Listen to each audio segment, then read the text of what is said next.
Arabuluculuk sistemi alternatif bir çözüm yöntemi olarak hukukumuzda uygulanmaktadır.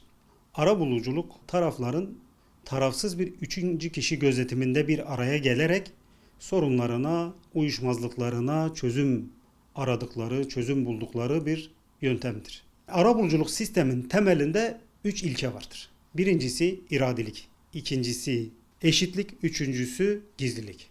İradelik nedir? Taraflar uyuşmazlığının çözümü için masaya iradesiyle otururlar. İradi bir şekilde kendi istekleriyle gidip arabuluculuk bürolarına başvururlar. Oradan atanacak arabulucuların gözetiminde sorunlarını bir çözüme kavuşturmaya çalışabilirler. Süreç yürürken istediği dakika ben burada herhangi bir menfaatim yoktur, masayı terk ediyorum diyebilir. İkincisi gizlilik.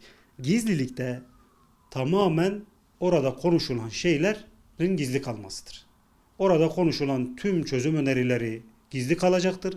Oradaki çözüm önerilerini ya da tarafların ortaya koymuş olduğu herhangi bir konuyu delil olarak mahkemeye taşındığı takdirde bu tespit edilirse cezai yaptırımları bile vardır. Kanun buna bile bağlamıştır. Bir diğeri de eşitliktir. Taraflar arabuluculuk masasında eşit bir şekilde görüşürler. Bir işçi bir işveren olabilir. Ama masaya geldiğinde iki taraf da eşittir. İki taraf da eşit bir şekilde haklarını savunabilirler. Süreç şöyle işliyor. Vatandaş uyuşmazlık konusunda adliyeye gidip arabuluculuk bürosuna başvurusunu yapıyor. Arabuluculuk bürosu ona bir arabulucu atıyor. Arabulucu tarafları arıyor. Her iki tarafı arıyor. Ortak bir toplantı günü belirliyor. Tarafları bir araya getiriyor. Ve tarafların uyuşmazlık konusunu, konuşmalarını, gündemlerini almalarını sağlıyor. Bu şekilde taraflar uyuşmazlığa bir çözüm arıyorlar. Süreç böyle işliyor. Eğer bu görüşmeler sonucunda bir anlaşma doğmazsa arabulucu anlaşmama tutanağını tutup dosyayı kapatıyor. Başvurucu taraf, davayı açmak isteyen taraf o anlaşmama belgesiyle gidip dava dilekçesini hazırlıyor, davasını açıyor. Süreç anlaşmadı mı böyle işliyor. Anlaşırsa nasıl işliyor? Anlaşırsa anlaşılan hususlara ilişkin bir anlaşma belgesi düzenleniyor. Tarafların belirlediği çerçevede bir anlaşma belgesi düzenleniyor. Düzenlenen bu anlaşma belgesi arabulucu ve taraflar eşliğinde imzalanıyor. İmzalanan bu anlaşma belgesi ilam niteliğinde belge olarak tanımlanıyor. İlam niteliğinde belge nedir? İlam niteliğinde belge, ilam mahkemenin hükmü demektir. Mahkeme hükmü yerine geçen bir belge anlamına geliyor ve taraflar bunu istediği şekilde icra edebiliyorlar. Diğer taraf buna itiraz edemiyor. Burada kural nettir. Tarafların üzerinde serbestçe tasarruf edebilecekleri davalarda uygulanabilir. Yani özel hukuk ilişkilerinden kaynaklanan davalardır. Özellikle hukuk ilişkilerinden kaynaklanan davaların temelinde alacak ilişkileri yatar. Alacak ilişkileri, sözleşmelerden doğan ilişkiler, işçi-işveren ilişkileri, kiraya dayalı ilişkiler gibi böyle biraz daha kişilerin serbestçe üzerinde tasarruf edecekleri alanlar üzerinde uygulanabilir. Uygulanamayacağı alanlar nedir? Kamuyu ilgilendiren hususlardır. Kamuyu ilgilendiren hususlar en başta ceza dosyaları gelir. Herhangi bir olay neticesinde ortaya bir suç çıkmışsa ve bu kamuyu ilgilendiriyorsa burada taraflar üzerinde serbestçe tasarruf edemez. Ya da aile hukuku meselelerinde bazı meseleler vardır. Burada da taraflar üzerinde serbestçe tasarruf edemez. Örneğin evlatlık, velayet, bunun gibi böyle tarafların üzerinde serbestçe tasarruf edemeyeceği hususlar da söz konusudur. Uygulamada biz arabuluculuğu ikiye ayırıyoruz. Bir zorunlu arabuluculuk, ikincisi ihtiyari arabuluculuk. Zorunlu arabuluculuk derken şunu kastediyoruz. Dava açmadan önce kanun bazı davaları arabuluculuk şartına bağlamış. Diyor ki siz davayı açmadan önce arabuluculuğa gideceksiniz. Arabuluculukta bir çözüm arayacaksınız. Çözüm bulursanız, anlaşırsanız ne güzel. Anlaşmadığınız takdirde bana gelin diyor. Nedir bu davalar? Birincisi işçi-işveren ilişkisinden kaynaklı davalar. Türkiye'de en çok mahkemelerin yükü olan davalardan biridir. İkincisi kira ilişkisinden kaynaklı davalar. Son yıllarda zaten gündemi en çok meşgul eden konulardan biri enflasyon nedeniyle kira davaları oldu. Üçüncüsü ticari ilişkilerden kaynaklı davalar. Bunun gibi davalar zorunlu arabuluculuğa tabidir.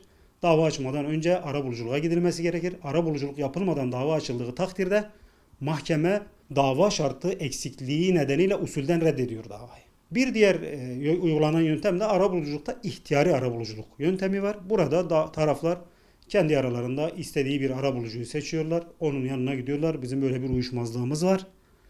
Uyuşmazlığımızın çözümü için sana geldik. Oturuyorlar. Dostane bir şekilde çözümlerini yapıyorlar. Bir anlaşma belgesine bağlıyorlar. Kalkıyorlar.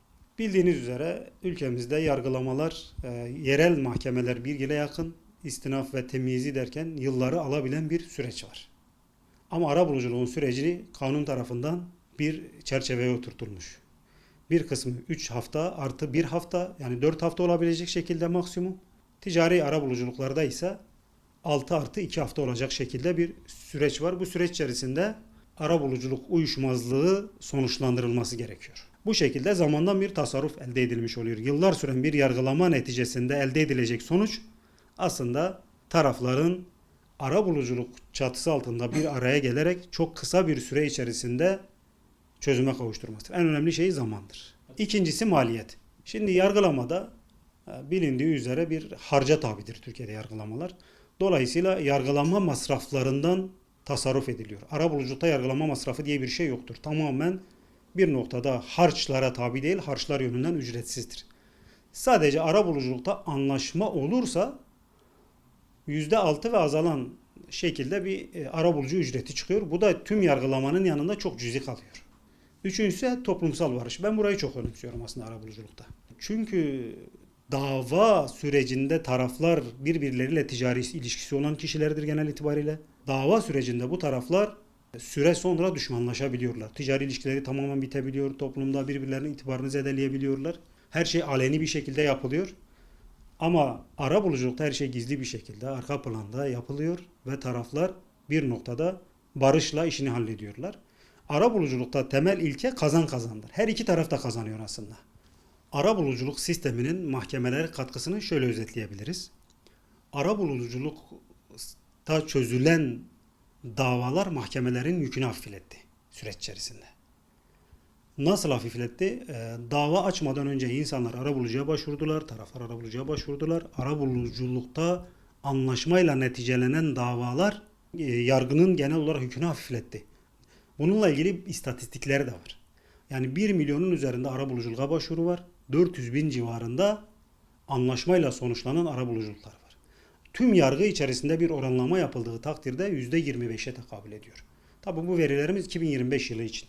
Bir diğer katkısı da şudur. Yargının yükünü hafifletmesi şu anlama geliyor. Usul ekonomisi dediğimiz bir olay var. Bir de yargının daha kaliteli işlemesine katkı sunması var.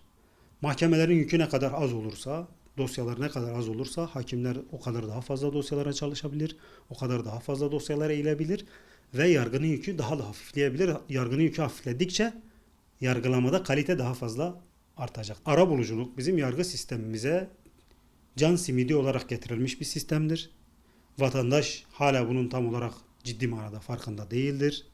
Etkin bir şekilde bu süreçlerin yürütülüp vatandaşın uyuşmazlıklarının çözüme kavuşturulması gerekir.